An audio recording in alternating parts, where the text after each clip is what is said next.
Mandalika Grand Prix Association atau MGPA telah resmi memperbaiki lintasan aspal di Pertamina Mandalika International Street Circuit, Lombok, Nusa Tenggara Barat. Perbaikan ini dilakukan sebagai bentuk penyempurnaan menjelang kejuaraan MotoGP yang akan dilaksanakan mulai 18 hingga 20 Maret 2022 mendatang. Sebelumnya, 24 pembalap dari 12 tim balap MotoGP telah melakukan sesi tes pramusim di sirkuit Mandalika pada 11 hingga 13 Februari 2022 lalu. Meski sejumlah pembalap mengapresiasi layout dan juga keamanan sirkuit, ada juga pembalap yang mengeluhkan kondisi aspal yang dinilai kotor akibat lumpur dan kerikil yang berada di lintasan, seperti yang disampaikan oleh juara dunia MotoGP 2020 dari tim Suzuki X-Star, Joan Mir. Because when I make the track walking or running, I made 2 laps. The track was I didn't expect the thing of today. I think that the problem was the rain. The first exit was the fastest one on the rain. Then the second exit, nobody could improve the lap times. So it's like from the surface riding, we create like mud, and then this mud stay all day, and this is what that was the problem. I think that anyway, in any case, if we ride without the rain, it was also complicated, but not like this. Tak hanya Joan Mir, lintasan yang kotor juga dikeluhkan Galang Hendra, pembalap nasional Indonesia dari tim Tenkit Yamaha. Galang Hendra pernah merasakan kompetisi di sirkuit Mandalika pada kejuaraan World Supersport 600 November 2021 lalu. Galang menyebut merasakan kotornya lintasan aspal pada saat menjalani sesi latihan bebas. Dan itu juga menjadi kali pertama sirkuit dengan panjang 4,3 km tersebut digunakan untuk ajang balap internasional. Memang pada waktu saya race di bulan November itu, dan itu pertama kalinya Mandalika menggelar race ya. Memang kondisi aspal memang masih kotor, banyak pasir. Tapi dengan adanya hujan deras dan juga adanya dari cleaning alat yang bersihin sirkuit dari pihak Mandalika, sesi per sesi pasirnya udah mulai hilang. Namun masih ada pasir di luar racing lane. Sampai di hari Minggu pun masih ada pasir tapi sangat berkurang. Jadi itu artinya pun sirkuit ini harus sering dipakai. Kalau aspalnya tidak sama sekali gelombang ya. Dia memang seperti standar seperti sirkuit-sirkuit taraf internasional.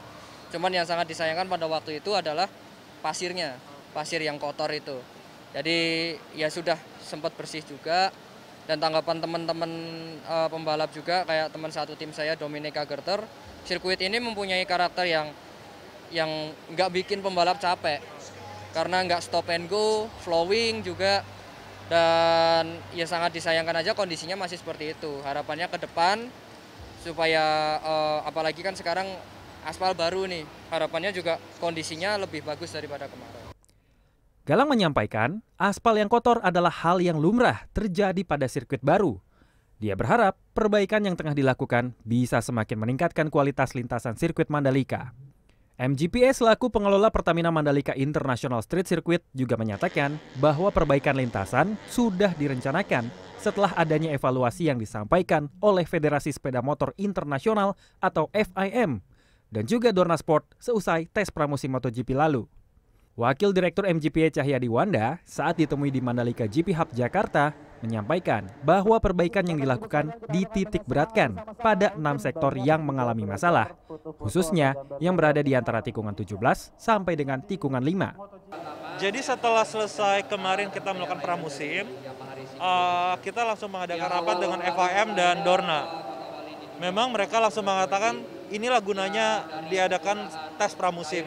Kita mengevaluasi dan kita melihat mulai dari tikungan 17 sampai tikungan 5 itu dibutuhkan pengaspalan ulang. Jadi kalau ditanya dari mana sampai mana berarti tikungan 17, tikungan 1, tikungan 2, tikungan 3, tikungan 4, tikungan 5 itu yang menjadi fokus pengaspalan ulang. Kapan akan selesai? Hingga saat ini memang pihak dari PP menjamin 10 Maret mereka akan handover ke kami. Karena itu dari pihak Dorna meminta 7 hari sebelum balapan ini semua sudah siap. Nah, dengan adanya ini 10 Maret itu kan 8 hari. Dan mereka akan datang dan langsung memastikan kesiapannya. Berdasarkan data dari MGPA, lintasan aspal sirkuit Mandalika terdiri dari 3 struktur utama, yakni ada wearing course yang menjadi lapisan permukaan dan langsung bersentuhan dengan ban, lalu aspal konkrit sebagai lapisan kedua, dan juga base course sebagai lapisan dasar dari lintasan. Ketiga struktur lapisan aspal ini harus dikerjakan dengan baik agar menciptakan lintasan yang sempurna dan bisa digunakan oleh kendaraan balap hingga kecepatan lebih dari 300 km per jam. Penyempurnaan sirkuit Mandalika sendiri dilakukan oleh perusahaan kontraktor BUMN, yakni PT Pembangunan Perumahan, dan pekerjaan ini juga diawasi langsung oleh konsultan konstruksi sirkuit Mandalika RMI, serta FIM dan juga Dorna Sport yang langsung meninjau. Ditargetkan, penyempurnaan lintasan sirkuit Mandalika ini bisa rampung pada tanggal 10 Maret 2022 atau 8 hari sebelum dimulainya sesi free practice di event Pertamina Grand Prix of Indonesia pada 18 Maret 2022. Albi Pratama, Robi Bahtiar, Jakarta.